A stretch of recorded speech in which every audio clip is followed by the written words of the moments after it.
Assalamualaikum warahmatullahi wabarakatuh. Akkam jirtu hordoftoota gabayaa tuubii kun yuutuubii keessan gabayaa tuubiidha. Gabayaan tuubii yuutuubii keessa yeroo hunda meeshaalee Itoophiyaa keessatti argamanii iddootti argamanii fi gatii isaa hunda waliin information isaa guutuu isin biraan kan ga'u jechaadha. Egaa har'as akkuma baratame meeshaalee Itoophiyaa keessatti argamu tokko kan gaafii hedduu keessanii ta'e filannoo keessanii irratti hundaa'uudhaan gatii isaa fi iddootti argama isaa akkasumas ammoo information isaa guutuu wajjin isiniif dhiyeessee jira jechaadha. Kanaaf warri yeroo jalqabaatiif gara YouTube channel keenyaa dhuftan subscribe godha.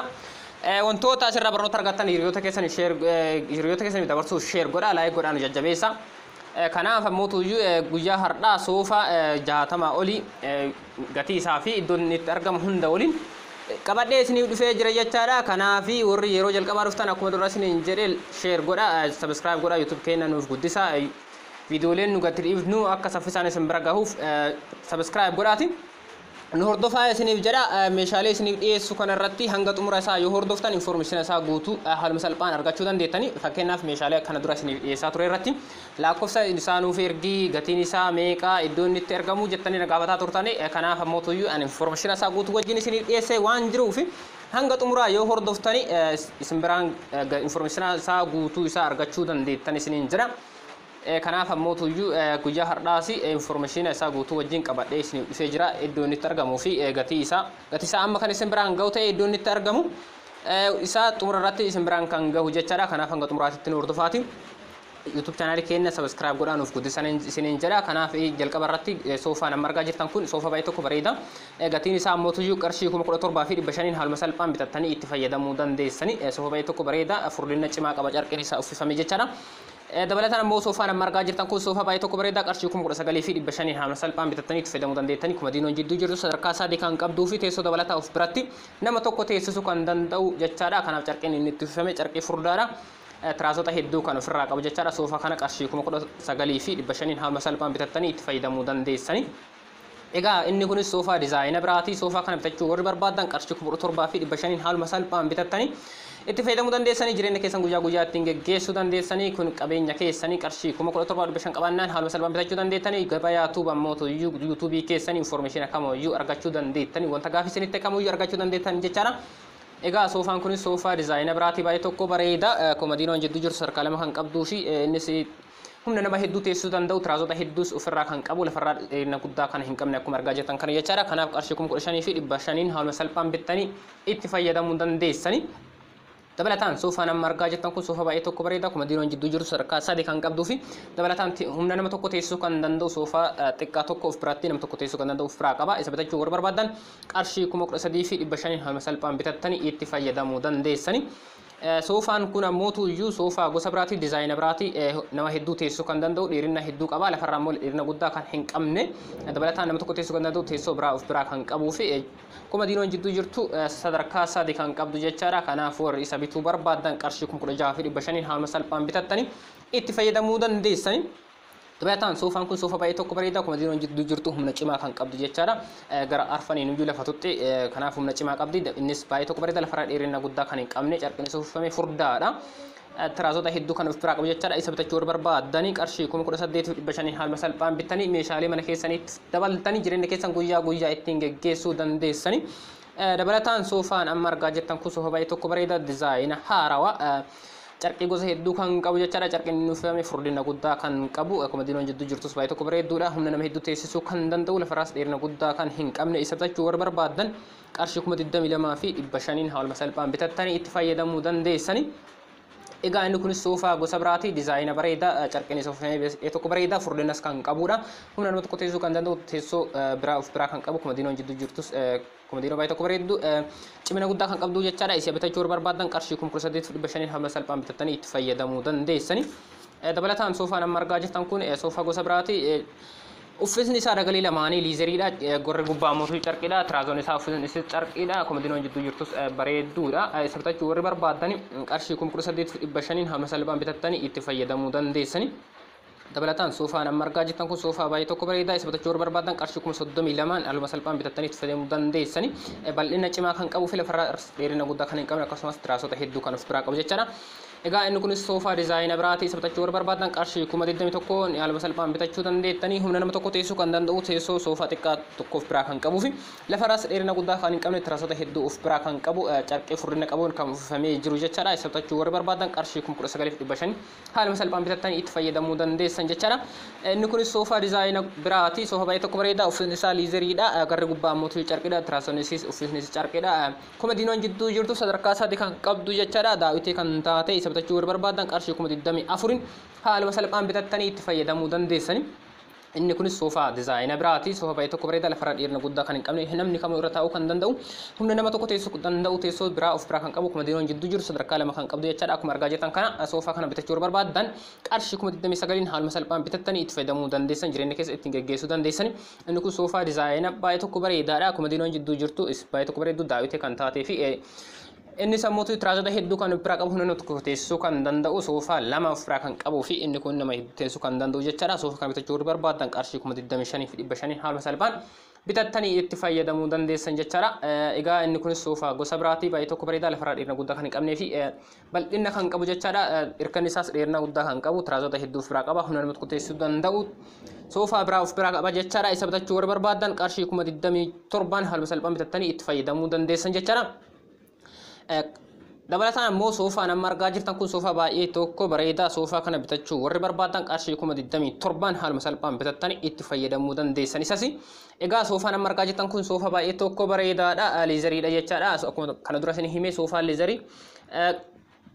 liizerii jechaadha gatiin isaa baay'ee tokko hidhiidha kaawwan irra gatiin isaa ol ka'aadha soofaa kana bitachuu warri barbaadan qarshii 65,000 haaluma salphaan bitattanii itti fayyadamuu dandeessan jireenya keessan guyyaa guyyaa ittiin geggeessuu dandeettan jechaadha kanaaf soofaan kun gatiin isaa kana fakkaata egaa soofaa nama argaa jirtan kun soofaa baay'ee tokko bareedaa dizaayina baay'ee tokko bareedaadha dheerinas qaba humna nama teessisuu danda'u teessoo bareedduu biraa takka of biraa qaba komodiinoonnis mukarraa kan taate jechaadha isa bitachuu warri barbaadan qarshii 39,000 haaluma salphaan bitattanii itti fayyadamuu dandeessani dabalataan soofaa nama argaa jirtan kun humna nama hedduu teessisuu kan danda'u fi dabalataan of biraatti teessuun humna nama tokko teessisuu danda'u tokko of biraa qaba namni warri isa bitachuu barbaadan qarshii 25,500 haaluma salphaan bitachuu dandeettanii lafarraas dheerina guddaa kan hin qabne jechaadha gatiin isaa kana fakkaata dabalataan soofaan kun soofaa baay'ee tokko bareedaa dizaayina haarawaa lafarraa dheerina guddaa kan hin qabne gara hundaanuyyuu hirkata qaba jechaadha gara bitaa gara duubaatiin dagalee lamaanii fi duubarraan hirkata qaba teessoo lafarra dheerina guddaa hin qabne teessoo hedduudha kophaa teessuu kan danda'ani nama lama teessoo kan danda'an teessoo hedduu biraa qaba nama tokko teessoo kan danda'amu teessoo lama of biraa qaba isa bitachuu warri barbaadan qarshii 55,000 haaluma salphaan bitattanii itti fayyadamuu dandeettanii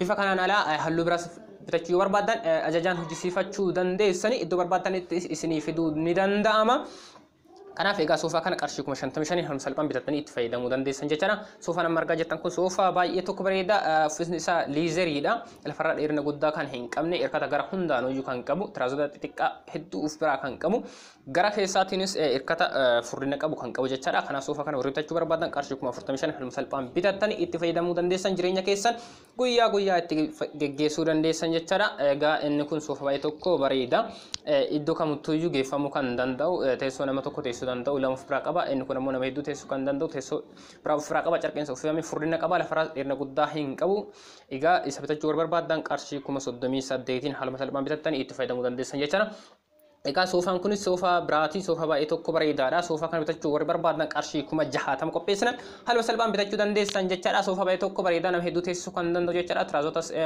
carqee uffisni isii carqee kan taate hedduu of biraa qaba akkuma argaa jirtan kanaaf gatiin isaa qarshii 60,000 qarshii 60,000 ifama qarshii 60,000 haaluma salphaan bitattanii itti fayyadamuu dandeessan jechaadha egaa soofaan kunis soofaa gosa biraati dizaayina baay'ee tokko bareedaa akkuma argaa jirtan carqeen isaa kunis uffisa furdaadha jechaadha tiraasota hedduu of biraa kan qabu kanaaf soofaa kana bitachuu barbaadan qarshii 21,500 haaluma salphaan bitachuu dandeessanii tiraasota hedduu kan of biraa qabu jechaadha komodiinoon isa jidduu jirtu sadarkaa 3 kan qabdu jechaadha kanaaf haaluma salphaan qarshii 21,500 haaluma salphaan bitattanii jireenya keessan guyyaa guyyaa ittiin geggeessuu ni dandeessu jechaadha dabalataan ammoo soofaa nama argaa jirtan kunis dizaayina biraati lafarraa dheerina guddaa kan hin qabne komodiinoon jidduu jirtu sadarkaa 3 kan qabdu fi tiraasota hedduu akkuma argaa jirtan kana kan ofirraa qabu jechaadha nama tokko teessisuu kan danda'u soofaa biraa of biraa kan qabu isas bitachuu barbaadan qarshii 21,500 haaluma salphaan bitattanii itti fayyadamuu dandeessan jechaadha inni kunis soofaa tokko bareedaa lafarraa dheerina guddaa kan hin qabne akkuma argaa jirtan kana tiraasota hedduu ofirraa kan qabu qarshii 18,000 haaluma salphaan bitattanii itti fayyadamuu dandeessan jechaadha dabalataan soofaan kun qarshii 8,500 haaluma salphaan bitachuu dandeessani. Inni kun ammoo tuyyuu qarshii 22,500 haaluma salphaan bitachuu dandeessani. Dagalee isaa lamaanii saliizarii qaba. Garri kun ammoo tuyyuu carqidha jechaadha. Teessoo komodiinoon jidduu jiru sarkaa sadii kan qabduu fi tiraazota hedduu ofirraa kan qabu jechaadha. Kanaaf soofa kana bitachuu barbaadan qarshii 22,500 haaluma salphaan bitattanii qabeenya keessan gochuu dandeessan jechaadha. Egaa inni kun ammoo soofaa gosa biraatii. Soofa kana bitachuu warri barbaadan qarshii 8,500 haaluma salphaan bitachuu dandeessani. Inni kunis soofaa dizaayina biraatii. Soofa kana bitachuu barbaadan qarshii 7,500 haaluma salphaan bitachuu dandeessani. Komodiinoon jidduu jiru sadarkaa sadii kan qabdu daawwiti kan taate jechaadha. Akkuma argaa jirtan lafarraa dheerina guddaa kan hin qabne carqii furdaa kan uffifamee jiru jechaadha. Soofichi qarshii 7,500 haaluma salphaan bitattanii itti fayyadamuu dandeessan jechaadha. Inni kunis soofaa biraatii. Isa ammoo qarshii 3,500 haaluma salphaan bitachuu dandeessan jechaadha. Soofaa amma argaa jirtan kana tiraazota hedduu ofirraa qaba. Komodiinoon jidduu jiru sadarkaa sadii kan qabdu jechaadha. Kanaaf gatii qarshii 13,000 haaluma salphaan bitattanii 3,500 haaluma salphaan bitattanii itti fayyadamuu dandeessani. Inni kunis soofaa dizaayina biraatii qarshii 38,000 jechaadha. Carqii furdaa uffifamee tiraazota hedduu ofirraa qaba. Akkuma argaa jirtani qarshii 38,000 haaluma salphaan bitattanii itti fayyadamuu dandeessani.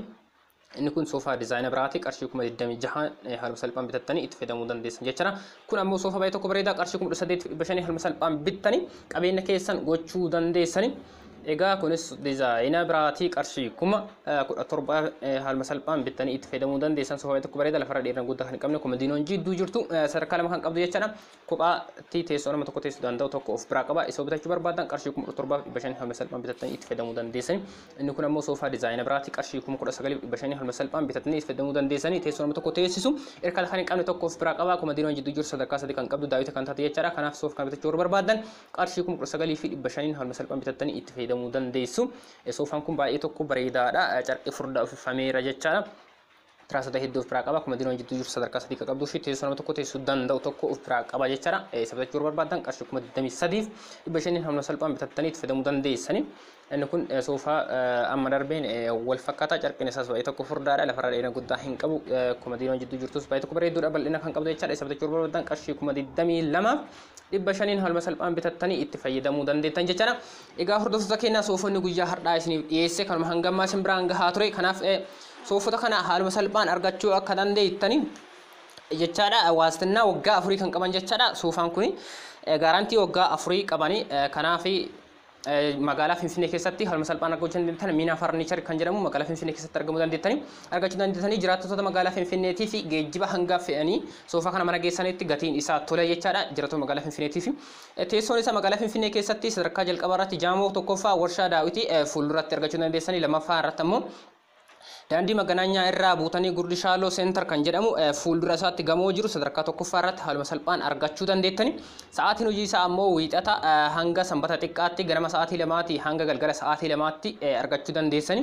Sanbata guddaa ganama sa'aatii 2 hanga guyyaa sa'aatii 10tti haaluma salphaan argachuu dandeessani. Lakkoofsa warra farniichara kana haaluma salphaan fuula iskiriinii irraa booda isiniif fuula iskiriinii irraa isiniif kaaya asirraa argachuu dandeessani. Egaa hordoftoota keenya odeeffannoon guyyaa har'aaf qabanne kanuma hanga ammaa hordofaa turtanii warra yeroo jalqabaatiif gara YouTube chaanaalii keenyaa dhuftan subscribe godha. Meeshaaleen barbaadan gaafadhaa gara koomentiitiinis gaafachuu dandeettanii gara keessaanis gaafachuu dandeettanii waan gaafis ta'e hundayyuu gaafattanii information isaa guutuu argachuu dandeettanii. Viidiyooleen nuti gadi isiniif dhiifnu akkasiin bira gahuuf subscribe godha. Hiriyoota keessaniif share godha, like godha nu jajjabeessaa. Kanaaf hanga viidiyoo biraatiin walitti deebinutti nagaan nuuf tura.